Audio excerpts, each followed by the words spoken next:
was interesting why your interview with Zevi on Seekers of Unity really appealed to me, because I do work very closely with my wife's uncle, who's gotten a lot of heat saying to people that God needs us. I'm not sure if you heard of him. No. It's Rabbi Manis Friedman. He's a popular Chabad. Yeah. I've heard of him. Yeah. So he talks that language. Yeah, he's like officially YouTube's most popular rabbi, and he's very out there, but he gets heat all the time for saying that God needs us. And then you said it so clearly, so a whole bunch of people started sending me the interview, like saying, you got to see Daniel Matt, the person who translated the Zohar over 18 years or so, said that one of the three major contributions of Kabbalah is that God needs us. And you could think, like you said, how could he need our mitzvahs? He's so... Right. So, the Zohar is so intriguing because it's so much of the Zohar is Bible and Talmud and Midrash, right? Sure. A typical page, it'll be quoting Bible, but what does he quote? The most beautiful books of the Bible. It's not usually Chronicles or the Book of Kings. It's Isaiah and Song of Songs and Job, and then Talmud. But what parts of the Talmud? The juiciest, most radical theological things in the Talmud, that God needs us. The idea that God needs us. It's one of the great, focuses of the Zohar, and you find that in rabbinic texts, but just, you have to read a lot of Talmud to find a line that says God needs us. The Zohar takes these little hints and really, expands them and develops them into full teachings. There were critics of Kabbalah. There were critics who said, this looks like a multiplicity of God. What happens to monotheism? The great contribution of Judaism, that there is one God. Here it seems that there are multiple. In fact, one Kabbalist said this is worse than the Trinity. They turn them into 3, and you're turning them into 10. The Zohar's teachings are so radical and so challenging that, in a sense, the author has to attribute it to an ancient source. So attributing it to Rashbi allows him to then be radical. He's able to get away with these things because it's not him saying this; it's the great Rashbi. Right, because he knows there are critics, at the time. Remember, this is being written in the wake of Maimonides, and the relation between Maimonides and the Zohar is very important because the Kabbalists are indebted to Maimonides, and yet they're so uncomfortable with some of the outcomes of Maimonidean thought and some of the radical followers of Maimonides who questioned, does God need mitzvot? Right. We know who God is. We know the nature of God to a certain extent. Does God need? God needs nothing. Why does God need us to put on tefillin? Right. In fact, in Moses de Leon's Hebrew writings, you have a precious description of people in the synagogue on Sukkot saying, "Who needs to shake a lulav? Does God need that? It's enough to know who God is." So the Zohar is very troubled by that. What does Kabbalah mean? Tradition. The Zohar is committed to tradition. It's trying to bolster tradition because of the challenge of Maimonides. So what does that mean? That there's a male and female within God and they're united? It's certainly so mythical. I think what it's saying is that God is not yet unified. We have to help bring about the unification, and that brings us to the third great contribution. The first is God is infinite. The second, God is equally male and female, and we want to talk more about that. The third is that God needs us. The Hebrew for this is a beautiful phrase, tzorech gavoah. It's often pronounced gavoha, but it's really tzorech gavoah, the need on high. So God is somehow in need of our contribution. If we don't contribute actively, God remains unfulfilled in a way. You might say we actualize the divine potential in the world by acting virtuously, by acting righteously, by helping one another, by creating a just society. We are bringing out the divine potential. It's a beautiful name for Shekhinah, not in the Zohar, but by another Kabbalist, Sod HaEfshar, the secret of the possible. Shekhinah is the secret of the possible. It's up to us to make that possibility real by acting in holy ways. So the way the Zohar says that is, sometimes it just says that simply, but sometimes it translates it into something more mythical. We unite the Shekhinah with her partner. I think that means we make God whole. We make God one. How? What's the mystical technique to do that? Normal Judaism. If you fulfill the mitzvot, you're succeeding in a mystical task. That's one of the beautiful things about the Zohar. It's so radical and it's so traditional simultaneously. Takes us back to that word Kabbalah, tradition. The Zohar is radical but traditional, and that reminds me how the Zohar is new, ancient. That's how the Zohar describes its own teachings, right? That beautiful phrase, Milin Chadatin Atikin. Milim Chadashot Atikot, new ancient words. Why would the Zohar call its teachings new ancient words?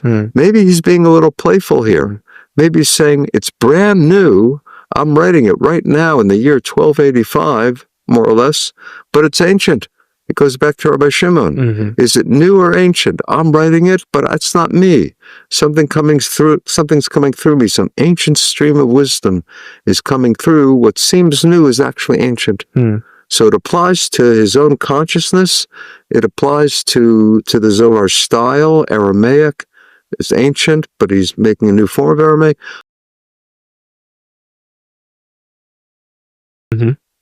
And the need that God has for us, that's such a radical statement.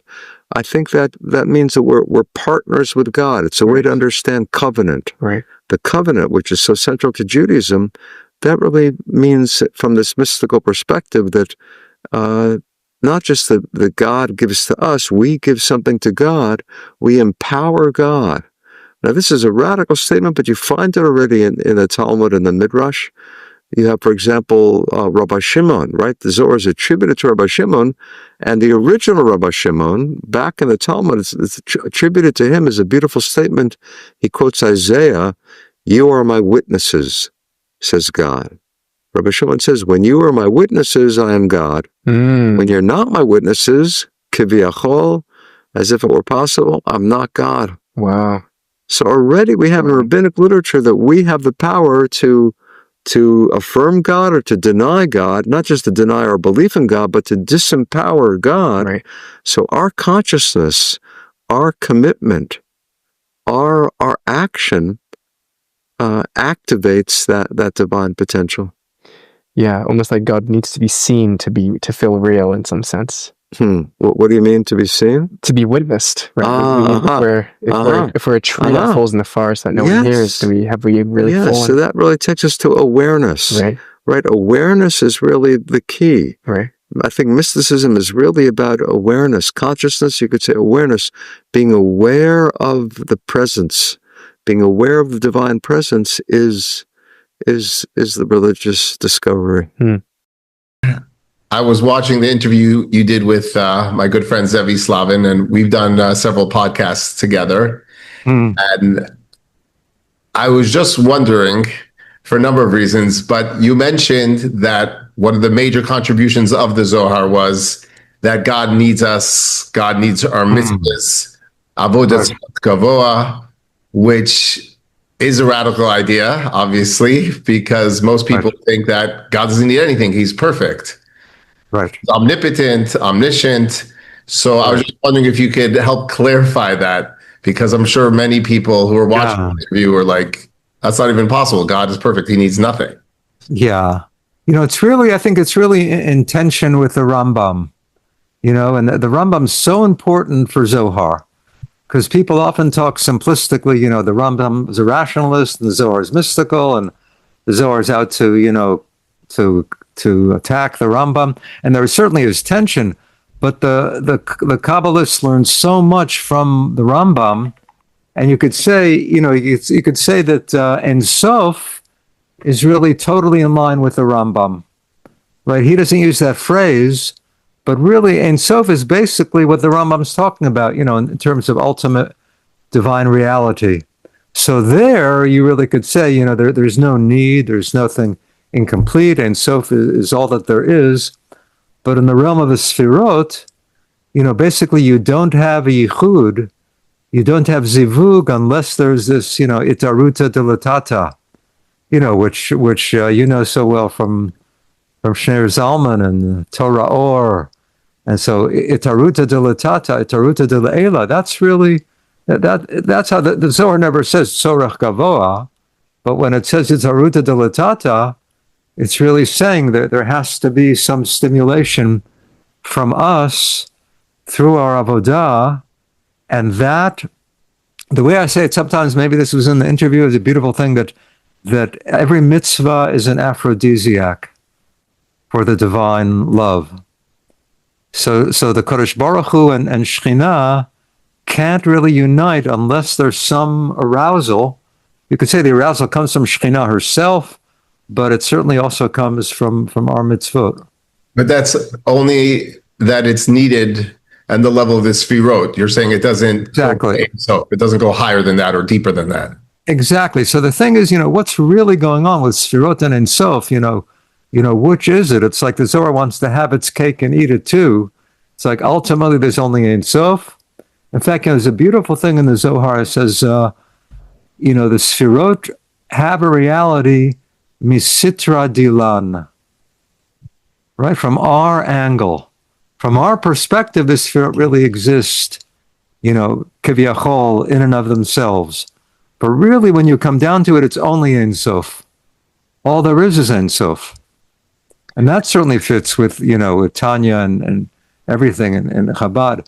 But you wouldn't know that from opening the Zohar on a typical page. How much is there about Ein Sof in the whole Zohar? Maybe, 20 lines, wow. 30 lines. Every page is Shekhinah and love for Tiferet and Yisod and Chesed and Gvura, Smolot tachat l'roshi v'minot techabkeni. So what you hear is the passion, so the Rambam is turning over in his grave, to when he sees what the Zohar is doing, but then the Zohar says to protect itself, v'chol achad, right? Again and again, the Zohar will say, you think this sounds like, like polytheism, you think there's multiplicity? No. V'chol achad.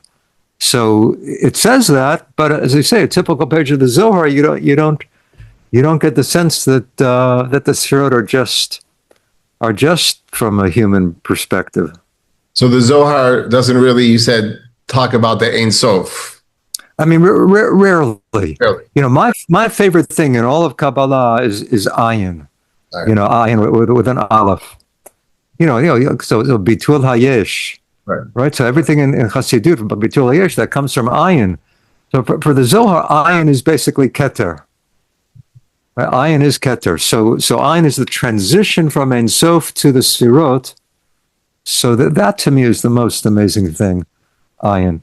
But the Zohar has very little to say about ayin and as little or less to say about Ein Sof. It's focusing always on the Sfirot. So there you feel that tension. But the way to save pure monotheism is to invoke Ein Sof, and the Zohar does that occasionally. So in Chabad jargon, even higher than Ein Sof or deeper than Ein Sof is called Atzmus, the essence, right? Mm-hmm. The essence of God.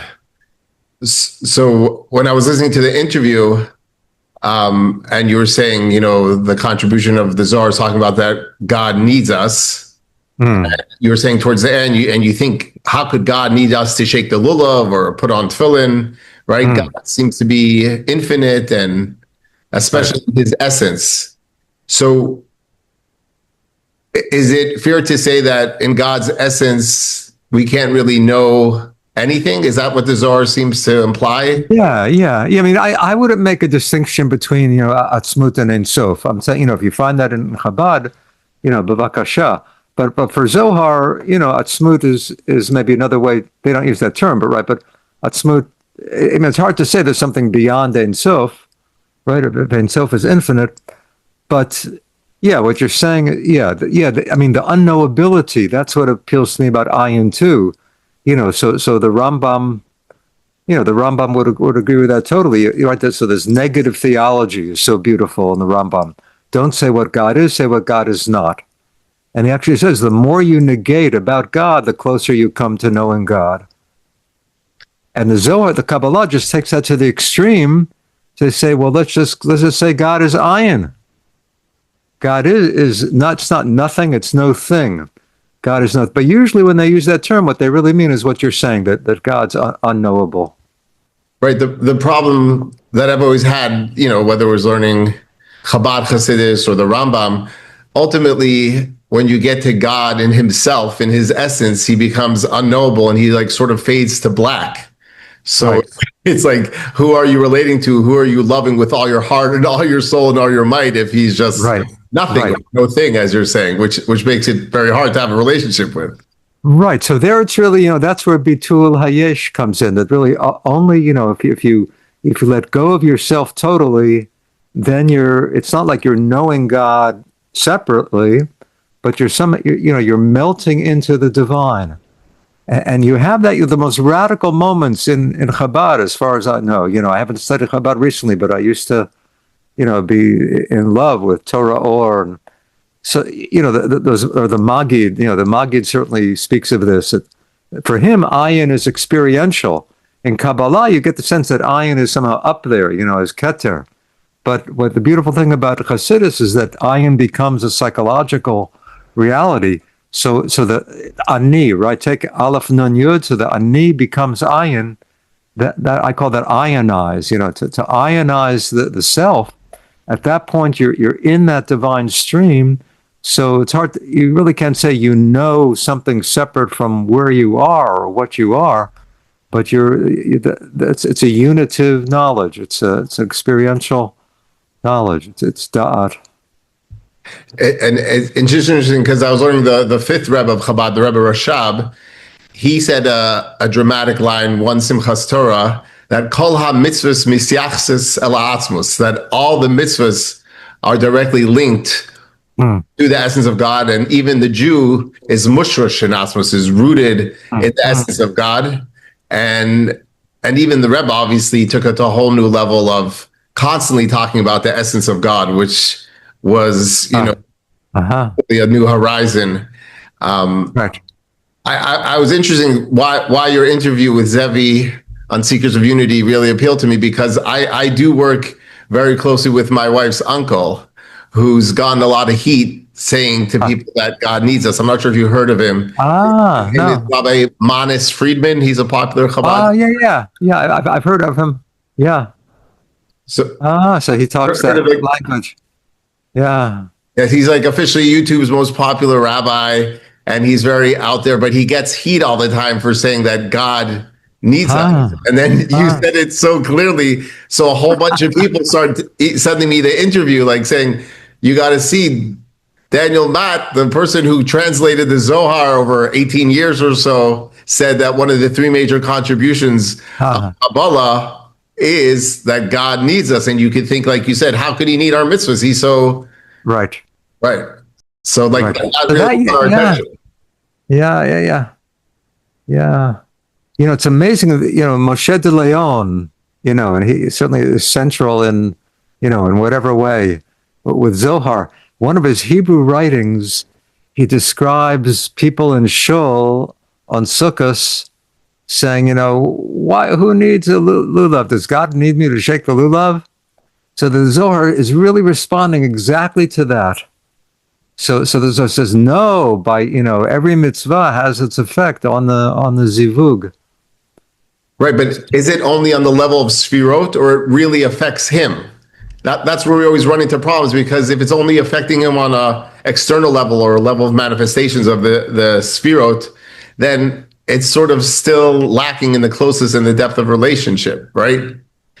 Do you see what I'm saying? Yeah. I mean, right. The thing is, you really can't separate. For Zohar, that's what they call kitzutz banatiyot, right? Splitting Shekhinah from the Sfirot, or you could say splitting the Sfirot from Ein Sof. So I think you would say, that uniting the Sfirot, then all of the Sfirot unite with Ein Sof.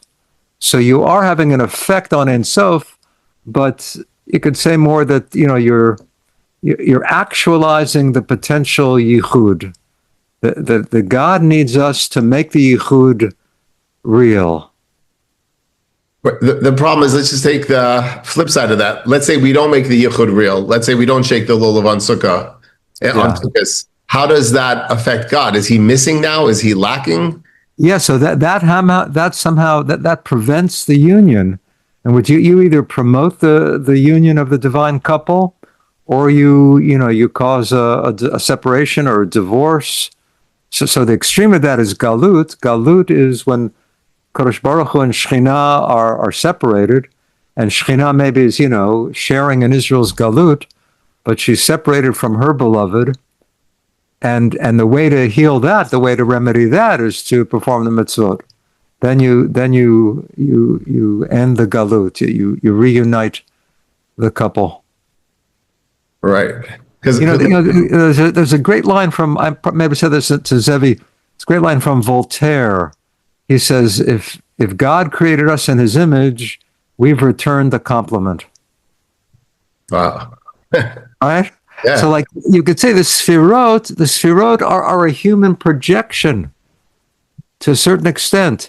The Sfirot are trying to imagine Ein Sof. We can't imagine Ein Sof, so what we came up with, what the Kabbalists came up with, are these things that seem so human. That's why the Rambam would be, so aghast at the whole system, because he realized this is anthropomorphism to the extreme. So all of the Sfirot suffer from anthropomorphism. And you could say, really what matters is Ein Sof, but we can't handle Ein Sof. We can't imagine Ein Sof, so we think that there are Sfirot. But the Sfirot are just our limited, mistaken projection onto that infinite background of Ein Sof. So I think you shouldn't take the Sfirot ultimately so seriously. I wouldn't say that in the interview. I wouldn't say that publicly. But when you come down to it, because of what you're raising, I think that's one way to preserve the reality of Ein Sof. The Sfirot are really secondary. So the true ultimate reality is the Ein Sof. Right. I would say that is the Atzmut. That is Atzmut. That is Atzmut. And if you speak about Tzmut and Kelim, and the Sfirot are Kelim, the Zohar, the Sfirot are more than Kelim, that they seem to be Atzmut. But that's because they're taking them so seriously, and they're not even bothering to talk much about Ein Sof. So does the Zohar mention the term Atzmut at all? Asmos? No. Where does it mention? Does it mention in the Zohar Yisrael Oraita v'Kutrabichu Kulachad? I always get confused. That's interesting. That is a fascinating thing. The actual line never comes in the Zohar. It's one of those things that are always attributed to the Zohar. It's kind of like Mark Twain, lahavdil. People say Mark Twain said this, or Einstein. A lot of things are attributed to Einstein. He never said.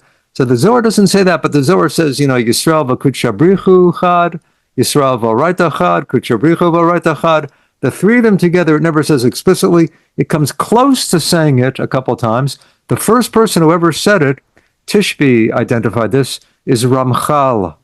Ramchal in his Perush, I think on the Idra Rabbah, he words it that way. And maybe even there he attributes it to the Zohar. So it's always attributed to the Zohar, but it's not exact. I can send you something on that. I have a little passage, because this question comes up so frequently.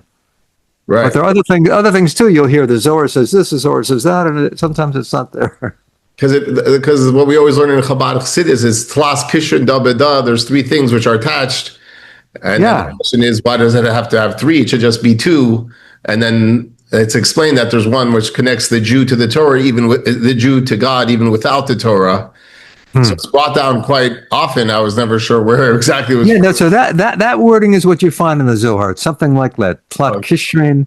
So it's something close to that. It's like 3 Zorah Chelek Gimel Ayin Tet or something. I'll send you the passage. Yeah. The three thing is so interesting. 3 and 1. And that's why Christians got so excited about Zohar. The Zohar was translated into Latin, parts of it, even before it was ever printed, because Christians thought, this is the secret teaching of the Jews. If we show them this, we can get them to convert, because it sounds like the Trinity, and they have a feminine divinity, and the Son of God, Tiferet is Ben.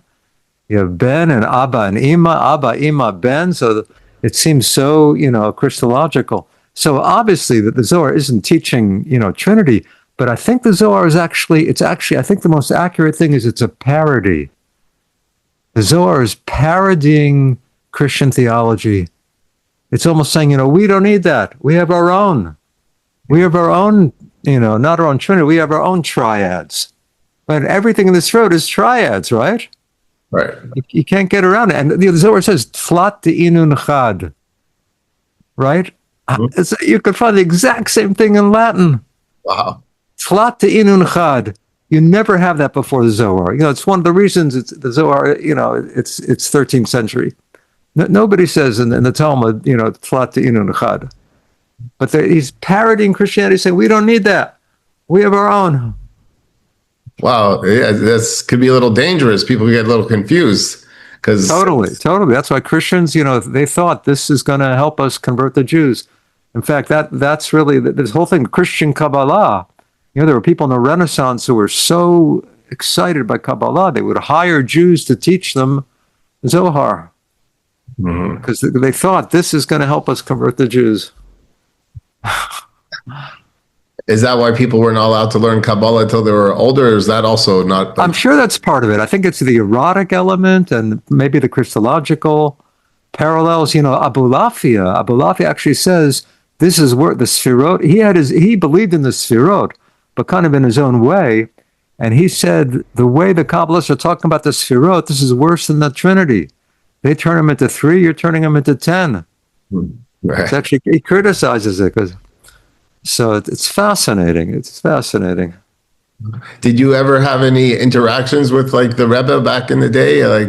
No, I never met him. I studied with Chabad people briefly. I was at Chabad a few times at least once for Shabbat. And I kind of flirted with Chabad.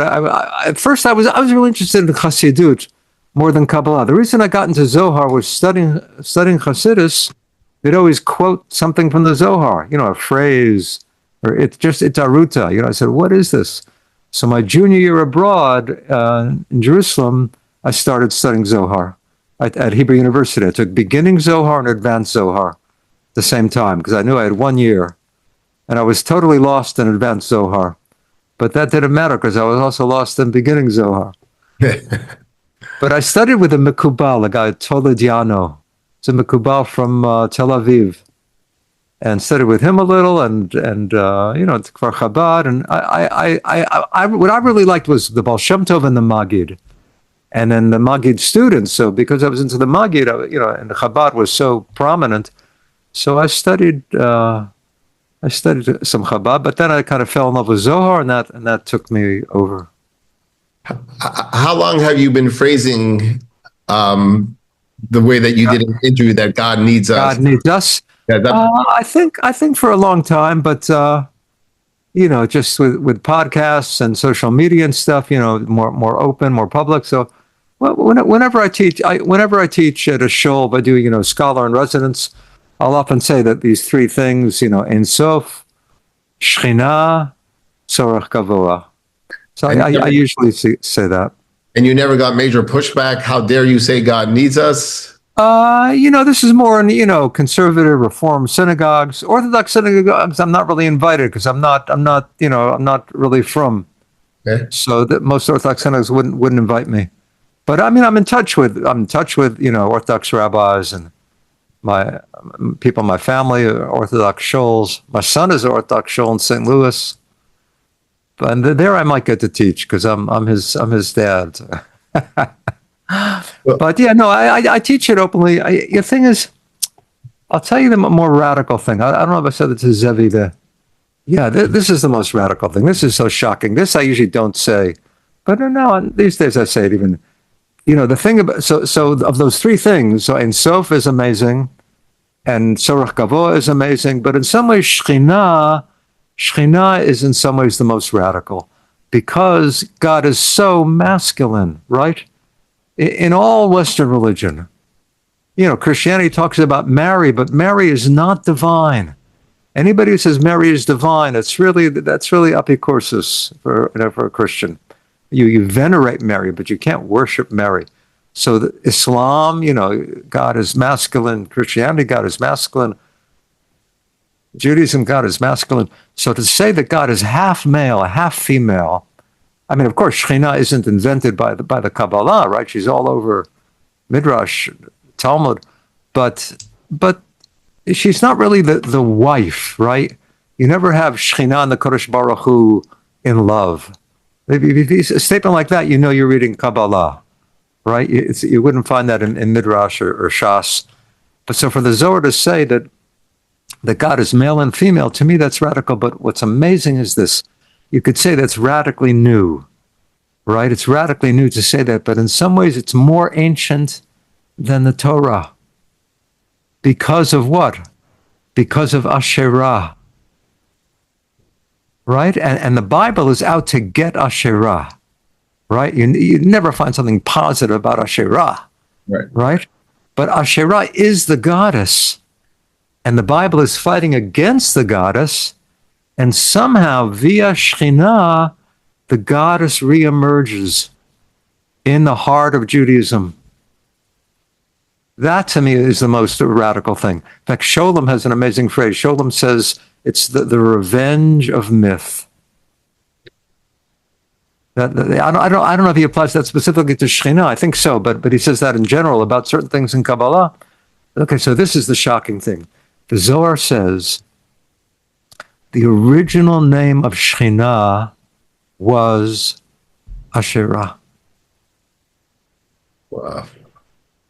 I don't know if I said it to Zevi. If I did, he probably cut it out. No. He kept it in. He did? He said, good for him. So that to me is the most shocking thing in the Zohar.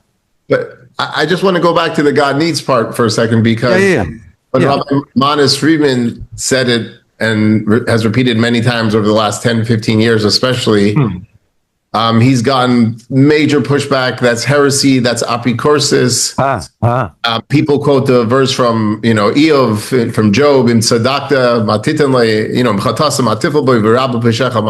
sin, what does it make difference does it make if you're righteous? Ultimately, God, in his essence, is unaffected by any lulav, by any tefillin, by any Shabbos candle, because to imply that he's affected or he needs us, like you said, would imply imperfection, because that shows that he's affected and lacking. So, it's just mind-boggling, because then what do we hear if none of this is necessary and none of. So how does he respond? So he responds by saying that there's a difference between needing something. So God is perfect. He doesn't need food. He doesn't need sleep. He doesn't have human handicaps. So when the Rambam says that God has no needs, it's talking about any needs for existence. Obviously, he's not human. So that's very simply what the Rambam is saying. But that doesn't mean that he has no tachlis, has no kavanah, he has no purpose. He created the whole world. So is that necessary? Obviously, like it says, like we read last week, Bereshis in the beginning, and Rashi says, Beis Rashis. He created the whole world, Bishvil HaTorah, Bishvil Yisrael. He created the whole world. Yisrael Arasav Kuchabichu Kulachad. So to say that none of the mitzvahs that anybody's doing or that we don't matter to him implies that this whole thing is ultimately meaningless. which is like throwing Judaism and the right out the window. He says that, in terms of purpose. Right. Yeah. So does God have a purpose? Obviously. Is that purpose necessary to him? Obviously. Sacrificing for thousands of years in Gullus, and God has a little secret for us and says, im tzedaktem atitamai, none of this really matters to me because I'm perfect. Right. So he redefines what the word perfect means. Like a perfect husband means that he's not affected by his wife, or a perfect father means, my son doesn't affect me. Right. On the contrary, a perfect father means everything about his son affects him. And that's why in Chabad it says, in atzmos is altsnegea. In the essence is where everything matters most. So when you go to God himself, even beyond Ein Sof, because if you say that God is infinite, then he's really not infinite, because then he can't be finite. So in Chabad jargon, Ein Sof is not the highest level because it's already in the world of dichotomy. There's Ein Sof and then there's Sof. We're talking about when you get to God himself. What do we know about God there? Does he just fade to black and you can't really know anything? But yet you're supposed to love him with all your heart and all your soul and all your might, like I said before. So Chabad introduced a whole deeper level of understanding that God, in his essence, is a taiva for a dira b'tachtonim. That his desire for a dwelling place in the lowest world, loy latzpose, that's coming from God's very essence, which is why it's so radical. And that's why the whole Chabad Chassidus is based on some Medrash Tanchuma that said God desired a dwelling place in the lowest world, because that makes God sound very needy or very desperate. He has a desire, and he's depending upon us to fulfill that desire. And that's why Chabad has 4,000 Chabad houses around the world, because of how urgent and necessary the plan, the purpose is, first and foremost, to God himself. That's good. That's good. I think what's helpful is to see, so much of Kabbalah, it'll take something that's a minor motif in Chazal, and then it will turn it into something central. And you could say that's true with Tzorach Gavoa too, because there's a beautiful thing of Rashbi, of Rashbi, not Zohar Rashbi, of rabbinic Rashbi. He quotes, from Yeshayahu, Atem Edai va'ani el. And Rashbi says, Atem Edai ani el. U'ch'e'en atem Edai kivyachol en ani el. So you could say that is God needs again, it's like you say, God doesn't need food, doesn't need korbanot. God doesn't need the sukkah. God needs the awareness. God needs emunah. Without our emunah, God is not God. So Rashbi is saying that. Rashbi, the real Rashbi is saying God needs us in terms of our emunah. No, but I am saying that God does need the sukkah. I understand. but I'm saying you have roots in Chazal of that need. Right, because if Yisrael or Raisa Kuchabrichu Kulachad, if God and the Torah and the Jew are essentially one, meaning, did God choose that the sukkah or that the tefillin should matter to him, or they are him? Meaning, it wasn't like God was sitting in heaven and said, "You know what? Oh, I'll decide black leather boxes. That should be important to me." Or they are him. It's not part of creation. The Torah is not part of creation. It's part of creator. Meaning it wasn't optional to God. Yeah. Because I'm not sure actually the term Einod Milvado. So there's nothing but him. Right. And then he starts creating. So the obvious question is, why? There obviously was something bothering him. He wasn't content. He could have been sitting in heaven. What was he missing? He starts creating worlds and destroying them until he finally creates this lowest world. And the question is, why? What was he missing? And the answer, as far as Chabad Chassidus puts it very simply, is that it's not what he was missing, it's who he was missing. So God was alone, and like it says in Bereshit, Lo tov hayos adam levado, it's not good for man to be alone. So he created humans, ultimately 8 billion of us. Right.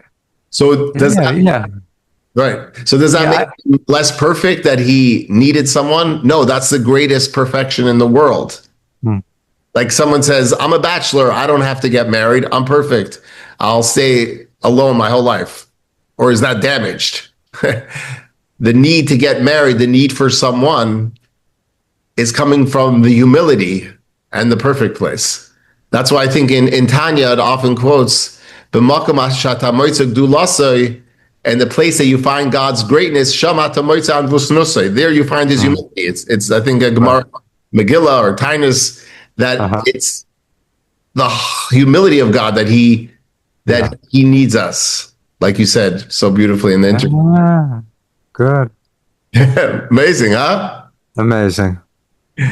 Yeah. Did you? I don't know if this was in the interview. Is a thing. There's. Did I mention that Menashe? So you find certain of the Avram, Yitzchak, Yaakov connected with the Sfirot, right? Mhm. And sometimes Bina is connected with Leah, but you never find in Zohar a person connected with Chochmah or with Keter. And in Sof, it would be ridiculous, right? Moshe wasn't. Moshe sometimes like Bina, Okay.